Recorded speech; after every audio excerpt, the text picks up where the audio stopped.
ग्रन्थगेयाय ग्रन्थान्तरात्मने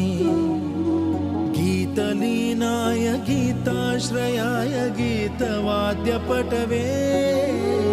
गेयचरिताय गायकवराय गन्धर्वप्रियकृते गायकाधीन विग्रहाय गङ्गाजलप्रणयवते गौरीस्तनन्दनाय गौरीहृदयनन्दनाय गौरभानुसुताय गौरीगणेश्वराय गौरीप्रणयाय गौरीप्रवणाय गौरभावाय धीमहि गोसहस्राय गोवर्धनाय गोपगोपाय धीमहि गुणातीताय गुणाधीशाय